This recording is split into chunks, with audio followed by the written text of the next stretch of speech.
Ajde, da vidim šta ste spremili. Ćao Relja, hvala ti što si nas ugostio danas u svom sveže sređenom studiju. Jesi spreman za nekoliko kratkih pitanja? Sad ćemo da imamo. Valjda jesam. Kaže, s majstorima je uvek avantura. Kako je proteklo renoviranje studija, da li si zadovoljan finalnim rezultatom? Pa da je s majstorima uvek avantura, to je prilično tačno. Renoviranje studija je proteklo nekako, uzelo mnogo više vremena nego što sam se nadao, ali to je zašto smo ga prvi put radili kako treba, uzeli smo ovaj nov prostor. Ono što se ovde ne vidi da je svaka prostorija zapravo je prostorija u prostoriji, odnosno soba u sobi, da bi to bilo gluvo. Tako da to je uzelo najviše vremena, ti veliki, grubi radovi, a sad ove neke sitnice koje su lepe ostaju tek za posle. Postoje samo 2 čoveka koje se bave sređivanjem studija da akustika bude kako treba, tako da čekali smo ih, ali vredilo je. Radili smo jedno vreme od kuće, setili smo se kako je bilo kad smo počeli, tako da nije loše. Koliko ti znači da prostor u kojem živiš i stvaraš bude baš po tvom ukusu? Studiju i u kući provodim najviše vremena, mesto gde spavam mi je bitno, tako i ovo mesto gde stvaram mi je bitno, tako da mi je bilo bitno da mi nekako sem što je sve treba da bude funkcionalno, da mi bude i prijatno. Najčešće sve ovde nastaje. I pišemo ovde i pravimo bitove ovde, pa onda snimamo tu. Tako da, ako mi ne bi bilo prijatno, ako ne bi bilo po mom ukusu, verovatno ne bi bilo ni dovoljno kreativno. Ko ima zadnju reč kada je u pitanju uređenje stana, Nikolija ili ti? Vidi, i prvu i posljednju ima ona, samo više verujem njenom ukusu. I ona je malo vrednija, odgovornija od mene. Ja umem da kažem ovo mi se sviđa, ovo mi se ne sviđa, ali nisam nešto preduzimljiv. Tako da, bude prilike da dođete u stan, nešto da nam sređujete, vi nećete. Da li možeš za sebe da kažeš da si pod navodnicima vešt sa rukama? Zavisi od toga gde treba da budem vešt.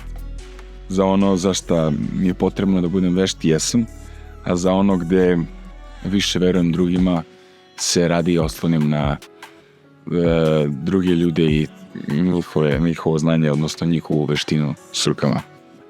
Do te mere ne popravljam da me je sramota da ti kažem koliko ne popravljam. Mama je probala još kad sam bio mali da što više utiče na to.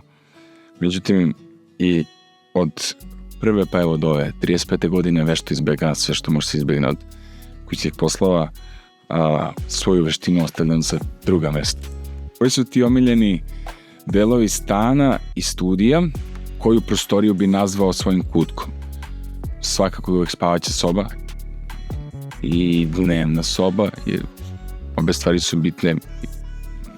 U jednoj je mir, san, nekako spuštanje energije, nekad i dizanje energije, zavisi, a dnevna soba je okupljanje porodice i nekako najviše volim kada nisu toliko česti ti trenuci koliko bih volao da smo svo četvoro za stolom i ručama, ali trudimo se da je to što češće. Tako da to su mi možda najvredniji trenuci kad smo svo četvoro za stolom ili kad se svo četvoro igramo tako nešto, a u studio to pisanje, bitovi, snimanje kako koji dan, nekad je sve u danu, nekad je raštrkano,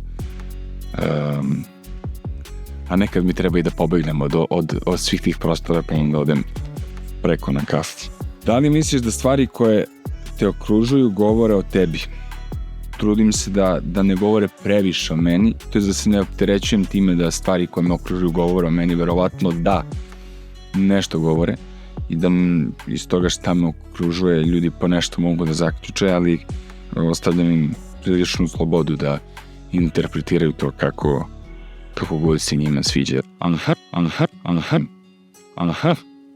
Sad idemo ono najvažnije zbog čega ću da vas zloupotrebljavam. Relja, hvala na izdvojenom vremenu, a sada u akciju. Skeniraj QR kod i skini Most app.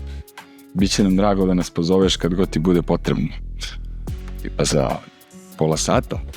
Evo ja se da skeniram. Malo da nije toliko, čekaj, instaliramo, dan.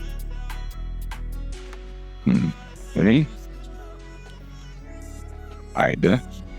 Započni. Treba mi korisnik, treba mi pomoć mostera. Želim da ponudim, kako da ponudim svoje znanje. Pomoć mi treba. Ok, imam ovdje razne usluge, električara, vodoinstalatera, hausmajstora, sklapanje namještaja koji mi treba koliko danas, tako da ja ću to odmah da iskoristim i javljam da li radi i kako radi.